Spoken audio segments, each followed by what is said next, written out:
नमस्कार बच्चों, सुयस कोचिंग के ऑनलाइन क्लासेस में आपका स्वागत है। मैं कई दिनों से सोच रहा था आपसे ये बात करना, लेकिन मुझे सही समय नहीं मिल पा रहा था। पर कल परसों के कुछ वीडियोज़ में होमवर्क दिए गए और उन होमवर्क को बच्चे बहुत अच्छे ढंग से करने की कोशिश किए। कुछ बच्चों की समस्याएं भी आईं सामने, तो इसलिए मुझे लगा कि मैं आज आप लोगों से ये बात ज़रूर करूं। आज आपके लिए पढ़ाई से संबंधित, आपके कोर्स से संबंधित एक्चुअली मैं कुछ नहीं बता रहा हूं। पढ़ाई कैसे करें इससे संबंधित कुछ बातें हम लोग करेंगे। तो सबसे पहली बात जो मेरे दिमाग में आ रही है कि आप लोग हमेशा भगवान को मानते होंगे। हर बच्चा अपने अपने भगवान की पूजा करता होगा, जिनको भी आप लोग पसंद करते हो। और भगवान की पूजा करने के बाद आप एक काम ज़रूर करते होगे, भगवान जी मुझे भौतिकी में 97 नंबर दिलवा दीजिए तो आपको 2 नारियल चढ़ाऊँगा। कुछ बच्चे ये बोल रहे होंगे, भगवान जी मुझे उस दीपक से आगे निकलवा दीजिए, मैं आपको प्रसाद चढ़ाऊँगा। कुछ बच्चे ऐसा भी बोल रहे होंगे कि भगवान जी मुझे बहुत सारा लड्डू दिलवा दीजिए, तो उनमें से 3 लड्डू मैं आपको चढ़ाऊँगा। तो ये कहने की बात है, मतलब आप कुछ भी पूजा करते होगे तो कुछ न कुछ अपना मोटिवेशन बना के पूजा कर रहे होगे कि अगर मैं आपकी सेवा कर रहा हूँ, ऐसा हुआ तो ऐसा होगा। यहाँ पे जो महत्वपूर्ण बात है वो ये है, आप भगवान की पूजा इसलिए कर रहे हो क्योंकि आपको भरोसा है कि भगवान आपको कुछ देंगे, कुछ आपको भगवान से मिल सकता है ना।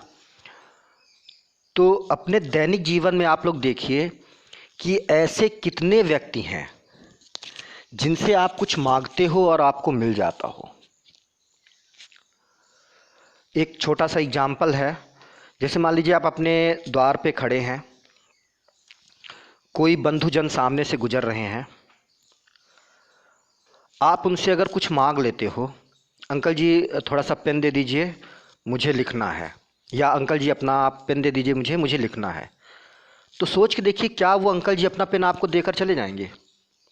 कभी नहीं देंगे बेटा, ये मेरा पर्सनल अनुभव है। वो इतना ज़रूर कर सकते हैं कि आपको मदद करने के लिए 2 मिनट के लिए पेन दे, लेकिन फिर अपना पेन वो वापस ले लेंगे। यानी कि किसी भी आदमी से अगर आप बोलोगे, कोई चीज़ मांगोगे तो आपको नहीं मिलती है। यही काम तो आप भगवान के साथ कर रहे थे, कुछ मांग ही तो रहे थे। पर दैनिक जीवन में 3 इंसान आपको ऐसे मिलेंगे जिनसे आप कभी भी कुछ मांगे होगे और आपको मिला होगा। पहली तो आपकी माता, मम्मी से आप जो कुछ भी मांगते हो, मम्मी मुझे मिठाई खाना है, मम्मी मुझे किताब चाहिए, मम्मी मुझे पेन चाहिए, वो आपको ज़रूर मिला होगा। दूसरे आपके पिताजी, पिताजी से भी आप जो भी मांगते होगे, पापा मुझे पैसे चाहिए, किताब लेना है, पापा मुझे कपड़े लेने हैं, पैसे चाहिए, वो भी आपको ज़रूर मिला होगा। और तीसरा इंसान जो दुनिया में ऐसा होता है जो आपको हर चीज़ देने की कोशिश करता है, जो भी उसके लिए संभव हो, वो आपका गुरु होता है, आपका टीचर। सर मुझसे ये क्वेश्चन नहीं बन रहा है, समझाइए, वो सर आपको ज़रूर समझाया होगा। सर मुझे यहाँ ले चलिए, मुझे देखना है, वो आपको ले गया होगा। सर मुझे इस टॉपिक पर विस्तृत जानकारी दीजिए, वो आपको दिया होगा, है ना। तो ये 3 ही इंसान हैं जो काम आप भगवान के साथ करने जाते हो, कुछ मांगते हो और आपको मिलता है। तो वास्तविक ज़िंदगी में यही 3 इंसान हैं जिनसे आप कुछ मांग सकते हो और इनसे मांगने पर आपको वो ज़रूर मिलेगा। तो इसीलिए कहा गया है कि ये तीनों व्यक्ति जो होते हैं संसार में, वो आपके लिए भगवान के तुल्य होते हैं, क्योंकि आप भगवान से भी मांगते हो और आपको मिलता है, और इनसे भी आप मांगते हो तो आपको कुछ ना कुछ मिलता है ना। तो ये तीनों इंसान जब भगवान के तुल्य हैं तो आप पूरी तरह से इनके प्रति श्रद्धा रखिए, पहली बात।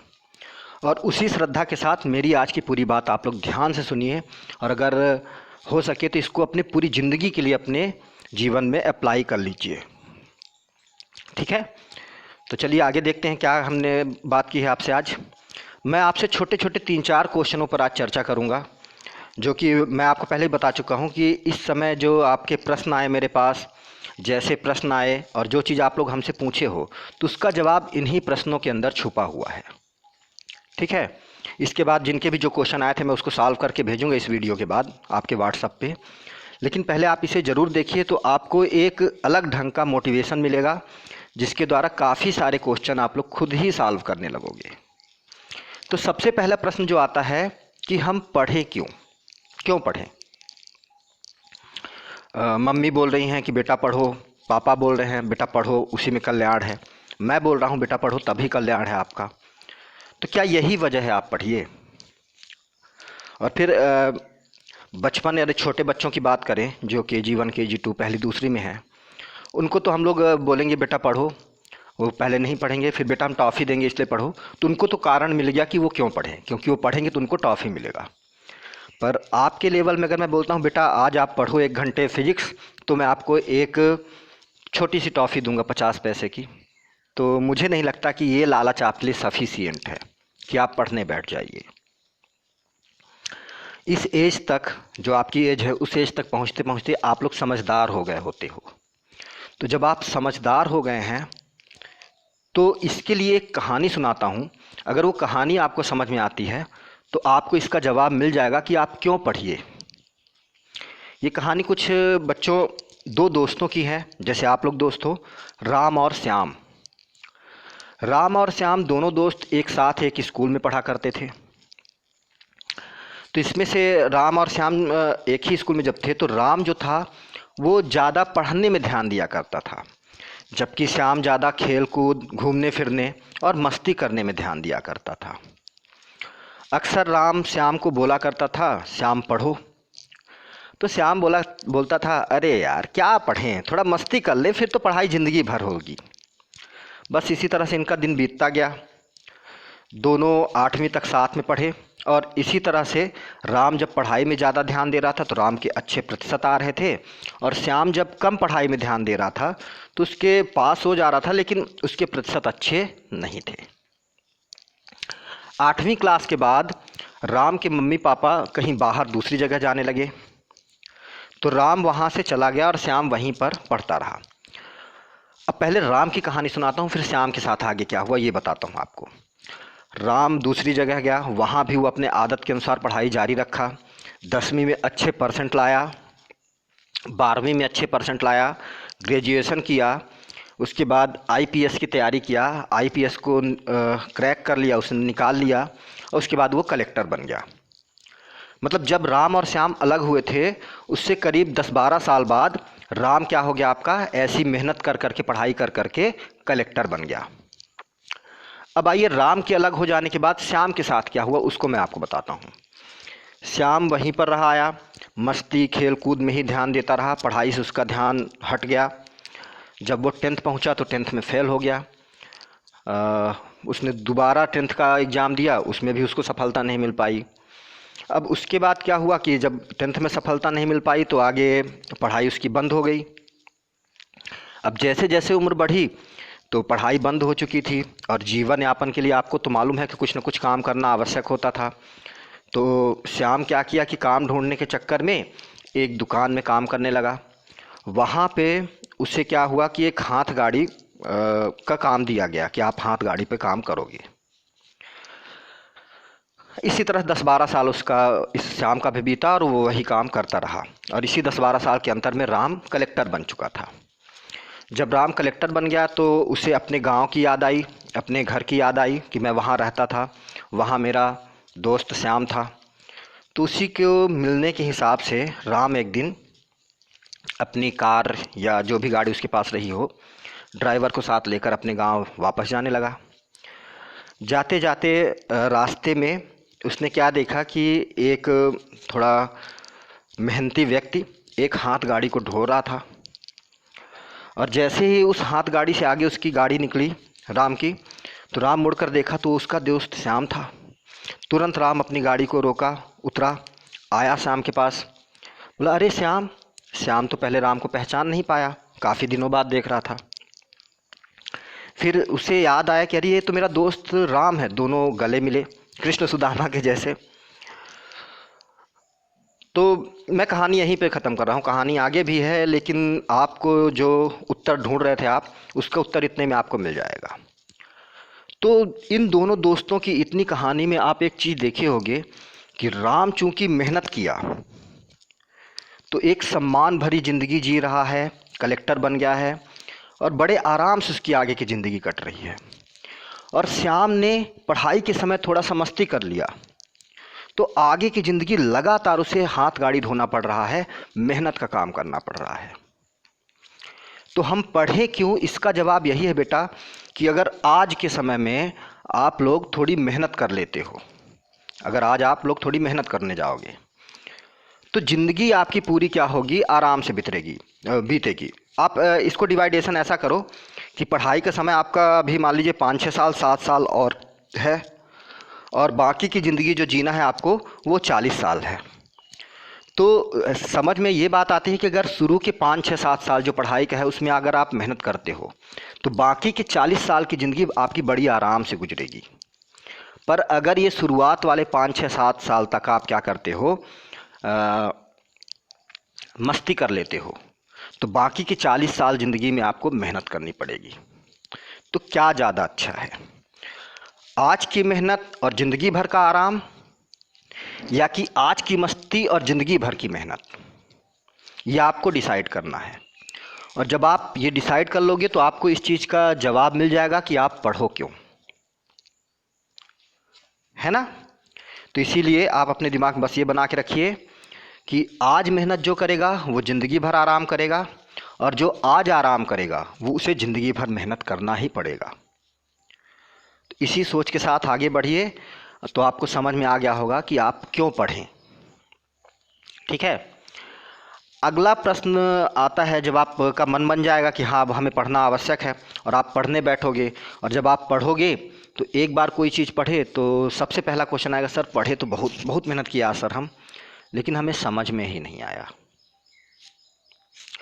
लगभग हर बच्चे के पास ये जब पढ़ना आप स्टार्ट करते हो तो ये समस्या, ये क्वेश्चन मेरे पास आते हैं कि सर मैं भौतिकी पढ़ रहा था मुझे समझ में नहीं आया, या कि सर मैं ये विषय पढ़ रहा था मुझे समझ में नहीं आया। ये भी बहुत बड़ी समस्या है आप लोगों की।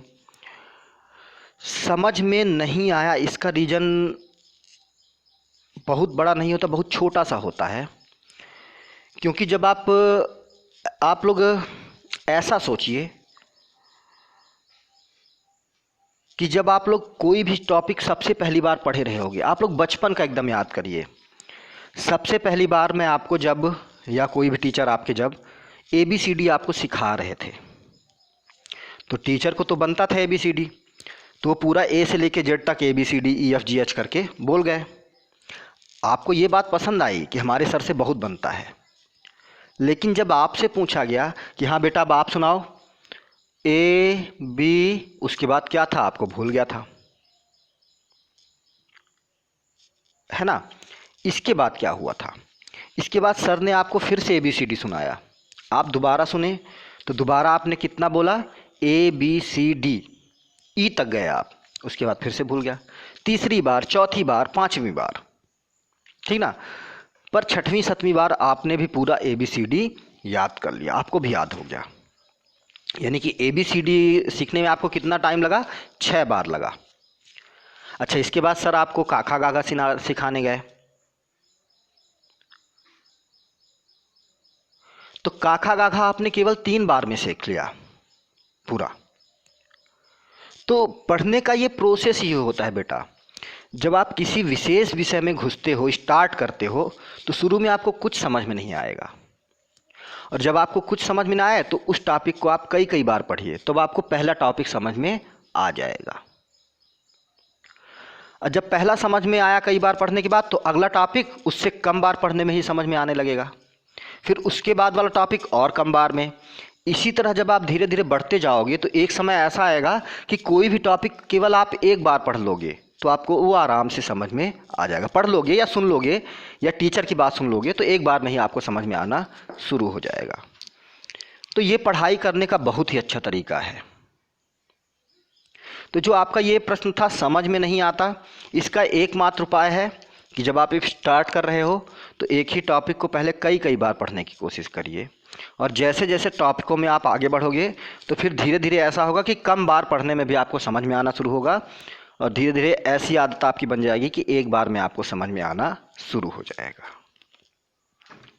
अच्छा, समझ में आने के लिए सबसे ज़्यादा आवश्यक होती है एकाग्रता, यानी कि अगर आपके पास एकाग्रता है तो आपको बहुत जल्दी समझ में आएगा। एकाग्रता से मतलब क्या है, एकाग्रता क्या है, शब्द तो आप लोग कई बार सुने होंगे कि कंसंट्रेशन, एकाग्रता, लेकिन इसको मैं एक एग्जांपल से आपको समझाऊं तो आपको ज़्यादा अच्छा समझ में आएगा। मान लीजिए आज आप बैठे हो गति के नियम को पढ़ने, तो आपने पहली लाइन क्या पढ़ी, गति का नियम न्यूटन ने दिया था, ठीक ना। अच्छा, जब आप ये पढ़ने बैठे थे उसी समय आपके दिमाग में क्या था, शाम को आप क्रिकेट खेलते थे तो आप बॉलिंग करते हो मान लो, तो आप ये भी सोच रहे थे साथ में कि आज मैं 150 किलोमीटर प्रति घंटे की रफ्तार से गेंद फेंकूंगा, है ना। तो थोड़ा बेसिक बातें करते हैं अपन लोग आपके दिमाग के बारे में। आपका जो मस्तिष्क है वो न्यूरॉन्स से बना हुआ है, तंत्रिका कोशिकाओं से, और तंत्रिका कोशिका की अगर संरचना आपको ध्यान आ रही होगी, 10वीं में आप लोग थोड़ा बहुत पढ़े थे, तो तंत्रिका कोशिका के अंदर छोटे छोटे कण होते हैं जिन्हें निसल्स ग्रेन्यूल्स बोलते हैं। ये निसल्स ग्रेन्यूल बिल्कुल मेमोरी कार्ड के जैसे होते हैं, जिसे अगर आप मान लीजिए कोई चीज़ मेमोरी कार्ड में आप डालते हो तो उसके अंदर सेव्ड हो जाता है, उसी प्रकार जब आप कोई चीज़ याद करते हो तो वो याददाश्त आपकी इसी निसल्स ग्रेन्यूल के अंदर जाके सेव हो जाती है, मेमोरी कार्ड के जैसा, है ना। यानी कि जब आप कोई एक चीज़ याद कर रहे होते हो उस समय एक निसल्स ग्रेन्यूल बनता है, और जो चीज़ आप याद किए होते हो उसे वो सेव कर लेता है अपने अंदर, है ना। और जब तक वो निसल्स ग्रेन्यूल रहेगा तब तक आपको वो चीज़ याद रहेगी, जब वो नहीं रहेगा तो वो याद भी नहीं रहेगी। तो 2-3 बातें इससे सामने निकल कर आई हैं। पहली बात तो ये निकल कर आई कि जब आप ये पढ़ रहे थे कि गति का नियम न्यूटन ने दिया, और उसी समय आप ये भी ध्यान कर रहे थे कि आज मैं 150 किलोमीटर की स्पीड से गेंद फेंकूंगा, तो जो निसल्स ग्रेन्यूल उस समय बना इसको याद करने के लिए, उसमें जो बात सेव हुई वो कुछ ऐसा बनी, दोनों की खिचड़ी बनकर, कि गति का नियम यह था कि 150 किलोमीटर प्रति घंटा होता है, यानी कि गति का नियम 150 किलोमीटर प्रति घंटा होता है। इस प्रकार से आपके दिमाग ने एक नई ही खोज कर ली कि गति का नियम 150 किलोमीटर प्रति घंटा होता है। पर महत्वपूर्ण बात यह थी कि ये आपके दिमाग के द्वारा खोजा गया जो बात था ये किसी भी काम का नहीं था, ना तो गतिकी में काम आया ये कि गति का नियम 150 किलोमीटर प्रति घंटा होता है, और ना ही आपके क्रिकेट में काम आया कि गति का नियम 150 किलोमीटर प्रति घंटा होता है। तो आपने मेहनत उतनी ही की, पर जो समझ में आपको आया वो किसी भी काम का नहीं था। तो महत्वपूर्ण बात बच्चों ये है कि आप जब पढ़ने बैठिए या कोई भी काम करने बैठिए तो केवल एक काम पर ही एकाग्र रहिए। जब पढ़ रहे हैं तो केवल पढ़ाई पर, जब खेल रहे हैं तो केवल खेल पर, ताकि जो भी आपको समझ में आए, जैसा भी आपको समझ में आए वो आपके काम का हो, जो भी आपकी याददाश्त बने वो आपके काम की हो। उम्मीद है आपको ये समझ में आ गया होगा कि समझ में नहीं आता उसका समाधान क्या हो सकता है। एकाग्रता इसका सबसे बड़ा समाधान है। जितना ज़्यादा आप एकाग्र होगे, एक ही चीज़ पर कंसंट्रेट करोगे, एक ही चीज़ को ध्यान में रखोगे, एक ही काम को करने की ओर अग्रसर होगे, उतना ज़्यादा आपको समझ में आएगा। ठीक है। अच्छा, निसल्स ग्रेन्यूल के निर्माण से एक बात मुझे और ध्यान आ रही है, मैं आपको यहाँ पे बता दूँ फिर आगे बढ़ता हूँ। कि आपने देखा कि जब आप एक लाइन याद किए कि गति का नियम न्यूटन दिया था, तब आपका एक निसल्स ग्रेन्यूल बना। यानी कि आप जितनी ज़्यादा पढ़ाई करोगे उतना ज़्यादा आपके दिमाग के अंदर निसल्स ग्रेन्यूल बनेगा। और आइंस्टीन ने कहा था कि दुनिया में जो तेज आईक्यू जिनका ज़्यादा है, ऐसे देश जो क्रम उन्होंने बनाया था, तो उसमें पहला जर्मनी को लिया था कि सर्वाधिक आईक्यू वाले लोग जर्मन होते हैं। दूसरा उसने रसिया को लिया था, रूस के लोग भी काफ़ी तेज़ दिमाग के होते हैं। और तीसरा उसने इंडिया को लिया था। वैसे भी आप लोग नेट पे भी सर्च करोगे तो यही आपको आईक्यू का वो परसेंट मिलेगा। पर वहाँ पे उन्होंने एक बात बताई थी कि भारतीय लोगों की एक कमी होती है कि ये कोई भी चीज़ 15-20 मिनट से ज़्यादा याद रखने के लिए तत्पर नहीं रहते हैं। यानी कि कोई भी चीज़ अगर याद करेंगे, कोई भी काम कर रहे हैं तो 15-20 मिनट तक उसे याद रखेंगे, उसके बाद नए काम में लग जाएंगे, पिछला भूल जाएंगे, उसे अपने दिमाग से हटा देंगे, सोच के दायरे से हटा देंगे। तो अगर आपकी यही कमी है इंडियन की, तो इसे दूर करने के लिए आप ज़्यादा से ज़्यादा नेशनल स्केड्यूल बनाइए अपने दिमाग के अंदर, ज़्यादा से ज़्यादा पढ़िए एकाग्र होकर, और जितने ज़्यादा बनेंगे उतनी आपकी याददाश्त बढ़ेगी, तो आप भी ऊपर वाले लेवल में पहुंच जाएंगे। ठीक है ना। तो ये तो हुई समझ में नहीं आता इसका समाधान। जब आपको समझ में आना शुरू हो गया, ये बात समझ में आ गई कि कैसे समझ में आए, तो आपके सामने एक महत्वपूर्ण बात सामने आती है कि कैसे पढ़ें। समझ में आना तो शुरू हो गया, तो अब अपने लेवल की पढ़ाई हम कैसे आगे बढ़ाएं। तो बच्चों, हालांकि पिछला अगर देखें तो हमने क्या क्या देखा। सबसे पहले आपने क्या देखा था कि हम क्यों पढ़ें, उसका समाधान आपको मिला। फिर उसके बाद जो अगला क्वेश्चन आपके दिमाग में बना कि सर समझ में नहीं आ रहा है, तो उसका भी समाधान मिला आपको कि ये एकाग्र होकर पढ़िए, एक ही चीज़ को पढ़िए तो आपको समझ में आना शुरू होगा। तो अब जब समझ में भी आना आपको शुरू हो गया, तो अगला क्वेश्चन आपके दिमाग में आता है कि सर अब समझ में तो आना शुरू हो गया, अपने विषय को तैयार करने के लिए हम कैसे पढ़ें कि हमारा विषय अच्छे से तैयार हो।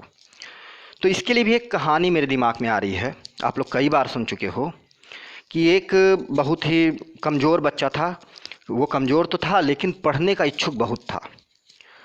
उसके क्लास के टीचर और सब लोग क्या किए, उसे महामूर्ख बोला करते थे। एक बार वो अपने क्लास में बैठा था, तब उसके शिक्षक उसे व्याकरण का कोई पाठ पढ़ा रहे थे। जैसे मान लीजिए यही पढ़ा रहे थे कि किसी व्यक्ति, वस्तु एवं स्थान के नाम को संज्ञा कहते हैं। और पढ़ाने के बाद उन्होंने पूछा, बच्चों याद हो गया? सभी बच्चों ने बोला हाँ। इतने में उस मूर्ख बच्चे से टीचर ने बोला, खड़े हो जाओ बेटा, बताओ क्या होता है संज्ञा। वो भूल चुका था कि संज्ञा क्या है, महामूर्ख तो उसे बोला ही जाता था। तो इतना एक बार पूछे, दो बार पूछे, तीन बार पूछे, और हर बार पूछने के बाद उसको पहले उत्तर बताते, फिर उससे पूछते। तो ऐसे 3-4 बार जब किए तो उसे तब भी याद नहीं हुआ। तो शिक्षक जी को बहुत गुस्सा आया। वो बोले, तुम मेरी क्लास से निकल जाओ, तुम महामूर्ख हो, तुम कभी भी पढ़ नहीं सकते हो। अब उस बच्चे को पढ़ने की इच्छा तो थी, बेचारा अपने क्लास से निकल गया। अब क्लास से निकाला गया, टीचर जी उसे कभी ना पढ़ाने के लिए बोल दिए, तो उसे बुरा तो लग ही रहा था। तो अब रोते रोते बेचारा जाने लगा। अब उसे ना घर जाने की इच्छा हो रही थी और स्कूल तो जा नहीं सकता था, शिक्षक जी ने निकाल दिया। तो आगे रास्ते में एक जगह कुआं थी, वहाँ सब लोग पानी भरने आते थे। तो उसने सोचा कि चलो कुआं में कूद कर आत्महत्या कर लेते हैं। तो वो गया कुएं के पास, बैठ गया कि थोड़ी देर बैठ लें फिर आत्महत्या कर लें। भाई होता है ना कि यार बहुत थक गए हैं, थोड़ा सा आराम कर लें फिर अगला काम करें। तो उसका अगला काम क्या था, आत्महत्या का। तो उसने सोचा कि यार थक गया हूँ, थोड़ा सा आराम कर लूँ यहाँ पे बैठ के, फिर आत्महत्या करता हूँ। कुआं के किनारे बैठे बैठे वो क्या देखता है कि बगल में कुछ औरतें आई पानी भरने के लिए। तो आपके यहाँ सिल अब तो नहीं चलती है, आप लोगों के आसपास कहीं ना कहीं आप लोग गराड़ी देखे होंगे, जो कुएं के किनारे लगा दी जाती है, उसके ऊपर से रस्सी जाती है और पानी आप लोग भरते थे। तो उस समय वो पत्थर की बनी होती थी गराड़ी। तो देखिए, उसने देखा कि औरतें बातें करते हुई आईं, गराड़ी के ऊपर रस्सी को लगाई, रस्सी नीचे गई और पानी लेकर ऊपर आ गई, और औरतें पानी लेकर चली गईं। उनके जाने के बाद उसने गराड़ी को ध्यान से देखा, उस सिल को ध्यान से देखा। तो उसने क्या देखा कि जिस स्थान से रस्सी आ जा रही थी वहाँ पर एक गड्ढा टाइप का बन गया, पतली नाली टाइप का बन गया था, बार बार रस्सी आने जाने से। और ये देखते ही उसके दिमाग में एक बात आई कि इस पत्थर उस हार्डेस्ट मटेरियल था आसपास में पाए जाने वाले में से, तो इतने कठोर पत्थर पर से जब बार बार रस्सी आ जा रही है तो इस पत्थर पे भी निशान पड़ गया है। सोचिए, बड़ी बात है। अगर इसे सोचिए कि पत्थर के ऊपर से बार बार जब रस्सी आ जा रही थी तो उस पत्थर पर निशान पड़ गया। तो अगर कोई टॉपिक, कोई भी विषय मेरे दिमाग पर से बार बार अगर आता जाता है तो क्या मेरे दिमाग पर निशान नहीं पड़ेगा? इतना सोचते ही वो मोटिवेशन से बिल्कुल भर गया, तुरंत उठा और घर गया और वहाँ पे एक ही टॉपिक को कई कई बार पढ़ने लगा, 10 बार, 20 बार, 100 बार। आश्चर्यजनक चीज़ कि जब उसने कई बार एक चीज़ को पढ़ा तो उसे वो चीज़ याद हो गई। वो महामूर्ख था, लेकिन कई बार पढ़ने पर उसे याद हो गया। और जब पहली चीज़ उसे याद हुई तो बिल्कुल गर्व से भर गया, अरे यार, मैं महामूर्ख नहीं हूँ, मैं भी कोई चीज़ याद करके रख सकता हूँ। और एक चीज़ याद हुई तो तुरंत उसने दूसरे टॉपिक को उठा लिया। भाई आप भी देखो, जब एक चीज़ में सफलता मिलती है, एक क्वेश्चन आप सॉल्व कर लेते हो तो तुरंत दूसरा क्वेश्चन उठा के सॉल्व करने लगते हो कि अगर एक बन गया तो दूसरा भी मुझसे बन जाएगा। सेम उसी प्रकार से वो उठा और दूसरे टॉपिक को याद किया। तो पहली बार 100 बार पढ़ने पर याद हुआ था, इस बार 50 बार में ही याद हो गया और ज़्यादा खुशी हुई उसको। तीसरा टॉपिक उठा लिया, इस बार 25 बार में याद हो गया और खुश हुआ। ऐसा करते करते कई कई बार एक एक टॉपिक को पढ़ते पढ़ते कुछ दिनों बाद, कुछ वर्षों बाद वो व्याकरण का महापंडित पाणिनि कहलाया। और उन्होंने ही अपने पुस्तक में लिखा था कि करत करत अभ्यास के जड़मत होत सुजान, रसरी आवत जात है सिल पर होत निशान। तो बच्चों, इसी एग्जाम्पल के साथ आगे बढ़िए कि कैसे पढ़ना है। एक चीज़ को बार बार पढ़ना है जब तक कि वो आपका अच्छे से तैयार ना हो जाए। उम्मीद करता हूं कि आपको मेरी बात समझ में आ गई होगी, है ना। तो जब कोई टॉपिक आपको तैयार करना है, उस टॉपिक को समझ लेने के बाद आपको तैयार करना है, तो उस एक टॉपिक को उठाकर आप बार बार तब तक पढ़िए जब तक वो आपको कन्फर्म ना हो जाए। ठीक है। अब मान लीजिए बार बार पढ़ने से आपको वो चीज़ कैसे पढ़ना है ये तो आपको समझ में आ गया कि वो चीज़ आपकी तैयार हो गई। तो ये आपका समाधान हुआ कि आप ऐसा पढ़िए तो आपका कोई टॉपिक तैयार होगा। तो अगला जो प्रश्न आता है कि कोई चीज़ याद कर तो लिया हमने, तैयार तो कर लिया, लेकिन उसमें महारत कैसे हासिल करें, उसका अभ्यास कैसे करें। तो अभ्यास करने के लिए एक बहुत महत्वपूर्ण तरीका है। एक छोटी सी कविता है, आप पढ़ाई को सरस्वती मानिए कुछ देर के लिए। इस पोयम में छोटे से लाइन में पढ़ाई को सरस्वती मानिए तो सरस्वती के भंडार की बड़ी अपूरब बात, ज्यों ज्यों खर्चे त्यों त्यों बढ़े, बिन खर्चे घट जाए। यानी कि जो आपका नॉलेज है, जो आपका ज्ञान है, उसके लिए एक बहुत विशेष बात है बच्चों, कि इसको आप जितना ज़्यादा खर्चा करोगे उतना ज़्यादा ये आपका बढ़ जाएगा। आप थोड़ा खर्चा करोगे इस नॉलेज को अपने, तो थोड़ा सा बढ़ेगा नॉलेज आपका। आप बहुत सारा खर्चा करोगे तो बहुत सारा नॉलेज बढ़ेगा। खर्चा करने से क्या तात्पर्य है? कुछ बच्चे ऐसा भी सोच रहे होंगे कि जो नॉलेज हमको मिला उसे निकाल निकाल के हमें दूसरों को दे देना है, यही खर्चा करना हुआ। नहीं बेटा, ये खर्चा करना नहीं होता है। खर्चा करना क्या होता है, आप क्या करिए कि एक स्लेट बत्ती रखिए। कई बच्चे हंसने लगे होंगे कि सर 12th में पहुंच गए, हम स्लेट बत्ती का क्या करेंगे। चलिए हटा दीजिए स्लेट बत्ती। अगर कर सकते हो तो स्लेट बत्ती में करो, नहीं कर सकते हो आप तो आपका एग्ज़ाम पैड होगा हल्के कलर का, उसके ऊपर सनमाइका चिपका होता है। तो आप उस एग्ज़ाम पैड को ले लीजिए और मार्केट में जाइए, 8-10 रुपए का एक मार्कर मिलेगा। मार्कर घर में लेकर आइए और जो टॉपिक मैंने आज आपको पढ़ाया है उसे पहले तो आप देखकर समझोगे और अपने रफ में सॉल्व कर लोगे। अब उसे आप किनारे रख दीजिए। 2-3 घंटे बाद जब आप दोबारा पढ़ने बैठिए तो बिना रफ को खोले उस मार्कर और पैड पर उसी क्वेश्चन को आप सॉल्व करने की कोशिश करिए। जब आप पहली बार सॉल्व करने जाओगे तो हो सकता है शुरू की 3 लाइनें आपसे बन जाए, चौथी लाइन आपसे बन ही नहीं। बट बेकार है, आप ऐसा सोच के रख दोगे, नहीं, रखना नहीं है। 3 लाइन आपकी सॉल्व हुई, तुरंत अपनी रफ को पलटाइए और देखिए कि चौथी लाइन क्या थी। फिर चौथी लाइन को उसी में लिखिए। फिर चौथी नहीं बनी तो 5वीं कहाँ से बनेगी, 5वीं लाइन को भी देख के उतारिए, 6वीं को भी, बाकी आगे का पूरा देख के उतारिए। बहुत बढ़िया। आप उसे दोबारा भी मिटा दीजिए और रख के अपने दूसरे काम में लग जाइए। फिर इसके बाद आपका अगला सेशन चालू होगा पढ़ाई का, जब तब फिर से पहले आप पैड को उठा लीजिए और मार्कर को, फिर से उस सवाल को लगाना शुरू करिए। तो आप एक मज़ेदार चीज़ इस बार देखोगे। पिछली बार आपसे 3 लाइन भर बना था, बाकी देख के उतारना पड़ा था। इस बार आपसे 5 लाइन बन जाएगा अपने आप। ये जादू होता है पढ़ाई का। 5 लाइन आपसे बनेगा, आगे का हो सकता है आपसे ना बने। फिर से आप रफ खोलिए, आगे का उतार डालिए। फिर अगले टाइम जब आप बैठोगे तो फिर से इस बार आप फिर से जादू देखोगे कि पिछली बार 5 बना था, इस बार 7 लाइन आपसे बन जाएगा अपने आप, बिना देखे। आगे का उतार लो। यही क्रम लगातार आप जारी रखोगे अलग अलग सेशनों में, तो आप मज़ेदार चीज़ क्या देखोगे कि कुछ ही सेशन के बाद आप बिना देखे भी उसे अपने आप सॉल्व करने लगोगे। मज़ा आ जाएगा उसके बाद, यानी कि आपसे वो बिल्कुल अच्छे से बनने लगेगा। और मान लीजिए पहला क्वेश्चन आपसे टोटल 5 सेशन में आपका तैयार हुआ था, तो जब अगला क्वेश्चन आप तैयार करने जाओगे तो उसके लिए भी आप एक मज़ेदार चीज़ देखोगे कि ये 5 सेशन में तैयार हुआ था, वो 3 ही सेशन में तैयार हो जाएगा।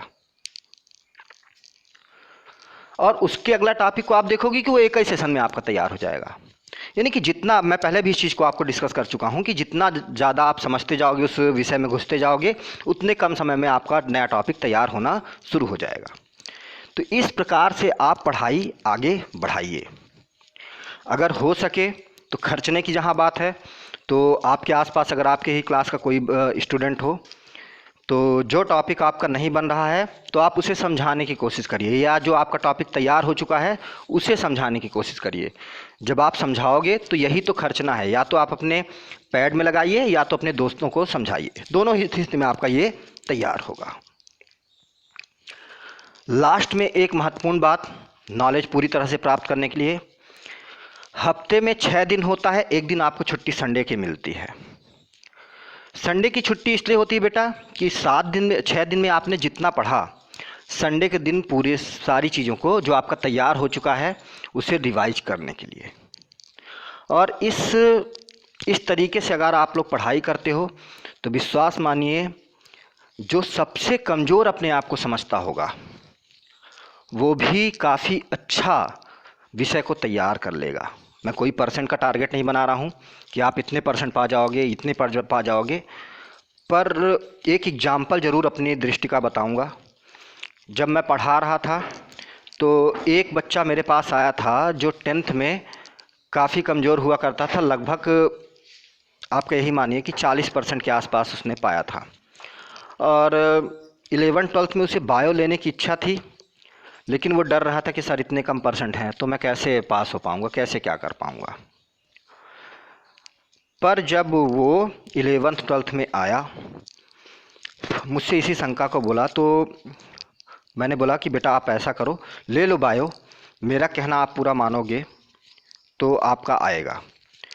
और सही बात है, वो लड़का इतना ईमानदार निकला कि जैसा जैसा हम और उसके अन्य टीचर बोलते गए वैसा ही वो विषयों को पढ़ता चला गया, और 12th में उसका जाकर लगभग 76% आ गया था, यानी कि 40 से 76% तक। तो महत्वपूर्ण बात बेटा यही है कि पढ़ने का यही तरीका है। अगर आप इस तरीके से पढ़ते हो तो अगर आप 80% लायक थे 10th में, तो 12th में आप काफ़ी अच्छा कर सकते हो। आप सोच लो खुद ही कितना। दूसरा ये होता है महत्वपूर्ण बात कि कोई भी चीज़ जब आप टारगेट बना के अपना आगे बढ़ते हो तो उसको बहुत जल्दी अचीव करते हो। जैसे कि मैं बोल दूं कि कोई लड़का अपना लक्ष्य बनाता है कि मुझे 12th में 85% लाना है। आजकल के बच्चे तो बहुत ही मतलब मेहनत करने लगे हैं, कुछ बच्चे तो 90 प्लस 95 प्लस टारगेट अपना बनाते हैं। पर मैं एक नॉर्मल एग्जांपल ले रहा हूं कि मान लीजिए आपने 85% अपना टारगेट बनाया और आपका मान लीजिए 10th में था मान लीजिए 34% केवल, पर टारगेट आपने 85 को बनाया है। आपने जो टारगेट बनाया है उसके लिए पूरी एकाग्रता से, जो मैंने अब पहले आपको अभी बताया उस तरह से पढ़ना स्टार्ट करिए, बिल्कुल एकाग्रता के साथ। अब पूरी ईमानदारी अगर आपने बरती है तो ये गारंटी मैं देता हूँ कि आप इस टारगेट को नहीं, इससे ज़्यादा भी अंक आप ला लोगे। पर हाँ, शर्त यही है कि आप पूरी ईमानदारी से मेहनत करिए और जैसा मैंने बताया वैसा करिए। तो बच्चों आज के लिए यही था। अब मैं आगे, शनिवार है, कल संडे है, तो आज 2 दिन जो भी बच्चों का शंकाएँ आई हैं, मेरे पास कई सारी शंकाएँ आई हैं, उनको उनके व्हाट्सएप पे सॉल्व करके भेजूँगा। और इतना सुनने के बाद आप लोग अभी तक का जितना भी आप लोग पढ़े, मेरे सामने एक और एग्जांपल आ रहा है, मैं बता दूं फिर वीडियो को ख़त्म करता हूं। एक दिन एक भैया ने व्हाट्सएप डिस्कशन ग्रुप में जो टॉपिक मैं आपको पढ़ा चुका हूं, कुलाम के नियम, उससे संबंधित एक छोटा सा न्यूमेरिकल भेजा। मुझे याद था कि ऐसे न्यूमेरिकल जब मैं ये टॉपिक पढ़ा रहा था कि आप बहुत जल्दी मुझे आंसर भेज रहे थे, पर कुछ ही दिन, 1 या 2 हफ्ते बाद जब दोबारा ये क्वेश्चन आपके सामने आया तो लगभग लगभग किसी भी बच्चे का आंसर नहीं मिला मुझे। मैंने भी उसे सॉल्व करके नहीं भेजा, इसी उम्मीद में कि शायद आप लोग आंसर भेजो। तो इस यहाँ ये देखने के बाद मुझे समस्या क्या लगी कि आप लोग करंट जो तुरंत आपको पढ़ाया जा रहा है उसे तो बहुत अच्छे से तैयार कर रहे हो, पर जो पहला पढ़ाया गया उसे आप भूल रहे हो। तो सैटरडे और संडे के खाली समय का आप यही उपयोग करिए कि जो सबसे पहले आप जो इस हफ्ते पढ़ाया गया उसको रिवाइज करिए। जब वो रिवाइज हो जाए और आपके पास 1 आध घंटे का समय और रहे तो जितना टोटल पढ़ाया गया है उससे भी रिवाइज कर डालिए। और अगर आप ऐसा करते रहोगे तो आप देखोगे कि जब भौतिकी या कोई भी अन्य विषय आपका इस साल के अंत में पहुंचेगा तो आपको पूरे की पूरे विषय में अच्छी खासी तैयारी होगी, सब कुछ आपको याद रहेगा और इसी से आपकी पढ़ाई बहुत अच्छी हो जाएगी। तो ये मोटिवेशनल लेक्चर था आज का। आज कोई भी पढ़ाई की बातें मैं नहीं करूँगा वीडियो में। तो आज के लिए इतना ही बच्चों। कल संडे में आप पूरा रिवाइज कर डालिए। परसों से हम एक नई ऊर्जा के साथ, नई एनर्जी के साथ नए टॉपिक को स्टार्ट करेंगे। ठीक ना? धन्यवाद।